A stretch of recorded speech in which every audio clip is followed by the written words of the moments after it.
In this video, I'll be showing you how to take apart the Thetford C250 C260 Toilet Cassette to clean the internal parts and remove any debris. This toilet cassette is new, but I will be wearing gloves anyway.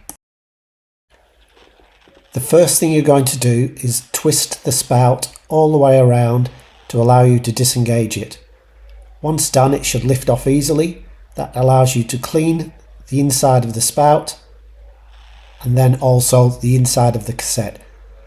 Then push back down and twist in the opposite direction until it locks in again. Next, we're going to remove the main access port from the toilet cassette, noting the markings on both the access port and the toilet cassette that allow you to identify how to line it up when you come to reassemble.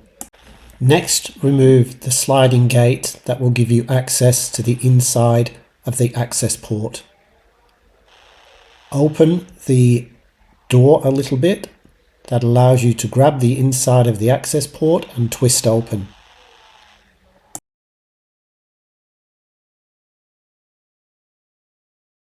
Once you have loosened the access port, you need to close the door back up slightly so that you can remove the access port completely. You will now be able to clean all the moving parts in the access port mechanism. With this removed, you can now inspect the float and the inside of the toilet cassette for any debris. Inspect the float and ensure that it moves freely, as this is the mechanism that gauges when your toilet needs to be emptied. Another moving part to inspect and ensure it moves freely is the vent, by pushing it in and ensuring it pushes in fully and retracts fully, and there is no debris behind it. If required, you can also remove the wheels for cleaning or removal of stones that have gotten trapped between the wheel and the cassette body.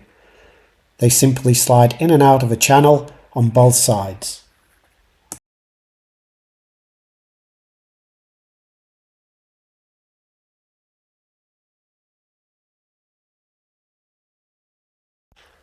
Next, we will reassemble the cassette after it's been cleaned.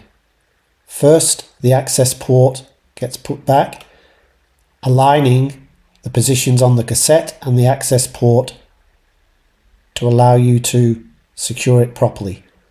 First, open the door a little bit to allow you to put your hand in and press firmly down and twisting at the same time, and the access port will lock in.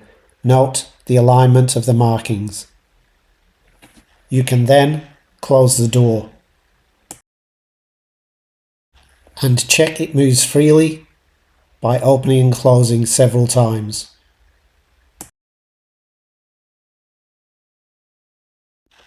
Next, we will replace the sliding hatch, again noting the markings on the hatch and the toilet cassette. Slide so that they line up in and then open and close several times to ensure it moves freely. The cassette is now fully assembled.